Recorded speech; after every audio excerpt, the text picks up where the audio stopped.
BRS party 25 ఏళ్ల రజతోత్సవం సందర్భంగా ఖమ్మం జిల్లా బీఆర్ఎస్ పార్టీ కార్యాలయం తెలంగాణ భవన్లో బీఆర్ఎస్ జిల్లా అధ్యక్షుడు బీఆర్ఎస్ జెండాను ఆవిష్కరించారు. ఈ సందర్భంగా జిల్లా నాయకులు, కార్యకర్తలు తెలంగాణ అమరవీరులకు ఘన నివాళులు అర్పించారు. బీఆర్ఎస్ సభను ఉమ్మడి ఖమ్మం జిల్లా నుంచి భారీగా కార్యకర్తలు, నాయకులు తరలి వెళ్తున్నారు. సత్తుపల్లి ఎమ్మెల్యే మట్టా రాఘమయ్యపై సభను వాహనాలకు సమకూర్చిన వారిని భయభ్రాంతులకు గురి చేయడం దారుణమన్నారు. కాంగ్రెస్ ప్రభుత్వం ఎన్ని కుట్రలు చేసినా, ఎన్ని అడ్డంకులు పెట్టినా వరంగల్ సభను అడ్డుకోలేరంటూ ఫైర్ అయ్యారు.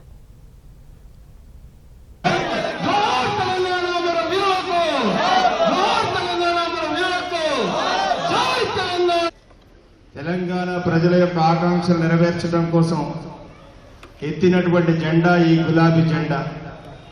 ఈ 24 సంవత్సరాల్లో ఎన్నో ఆటుపోట్లు ఎదుర్కొన్న జెండా ఈ జెండా.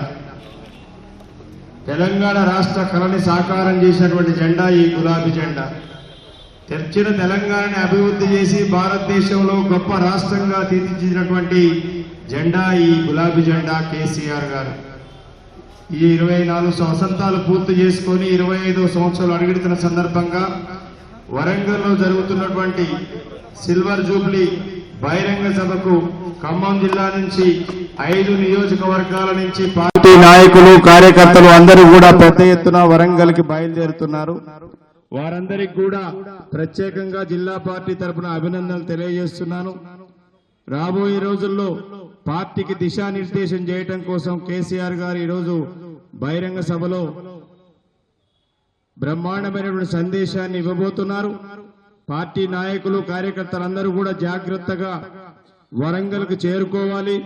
ఇప్పటికే అనేక సూచనలు, సలహాలు మీకు అందరికి కూడా చేరవేయటం జరిగింది. ఆ సూచనలు, సలహాలు తప్పకుండా మీరంతా పాటించాలి. అట్లాగే నియోజకవర్గ ఇన్ఛార్జీలు, మండల నాయకులు అందరూ కూడా వారికి అనునిత్యం అందరూ స్వచ్ఛందంగా కదిలి వస్తున్నటువంటి ప్రోగ్రాం సాయంత్రం ఖచ్చితంగా జయప్రదం అవుతుంది. ఇక్కడి నుంచే కాంగ్రెస్ పార్టీ పతనం స్టార్ట్ అవుతుంది.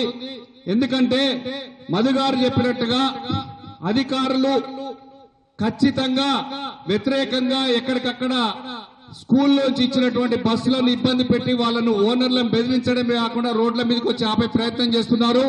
మా పార్టీ కార్యకర్తలు ఖచ్చితంగా ఎవరు ఆపినా బస్సులు ఆపకుండా ముందుకు రావాల్సిందిగా కోరుతున్నాం. ఎందుకంటే తెలంగాణ రాష్ట్ర సమితి పార్టీ పుట్టిందే ఉద్యమం నుంచి.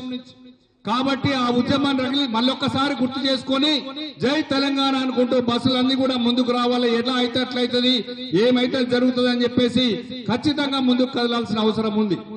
ఈ రోజు అధికారులు ఉన్నవాళ్ళు మళ్ళీ త్వరలోనే మా పార్టీ అధికారంలోకి వస్తుంది, అప్పుడు చెప్తారు. కాబట్టి అధికారులంతా సమయాన్ని పాటించి కొద్దిగా ఆలోచించాలని చెప్పేసి మనస్ఫూర్తిగా మరొక్కసారి వాళ్ళందరికీ కూడా రిక్వెస్ట్ చేయడం జరుగుతుంది. ఇది మంచి పద్ధతి కాదు. ప్రజాస్వామ్యంలో దీన్ని ప్రజలు కూడా చూస్తున్నారు. ఇది ఎవరు చేసినా తప్పే. వారందరూ కూడా ఉమ్మడి ఖమ్మం జిల్లా నుంచి భద్రాద్రి కొత్తగూడెం 5 నియోజకవర్గాల నుంచి కూడా బ్రహ్మాండంగా కదిలి స్టార్ట్ అయిపోయారు. గ్రామాన జెండాలు ఎగరేసి వారందరికీ కూడా స్వాగతం పలకడానికి జిల్లా బార్డర్లలో ఎక్కడెక్కడ ప్రచార రథాలతో హోరెత్తిస్తుంటూ స్టార్ట్ అయ్యారు. వాళ్ళందరినీ కూడా వరంగల్ సకాలంలో 3 గంటలు చేరుకుంటారు. ఈ సభ ఇవాళ సక్సెస్ అవుతుంది. మళ్ళీ అక్కడ వరంగల్ కలుసుకొని మాట్లాడుకుందాం. జై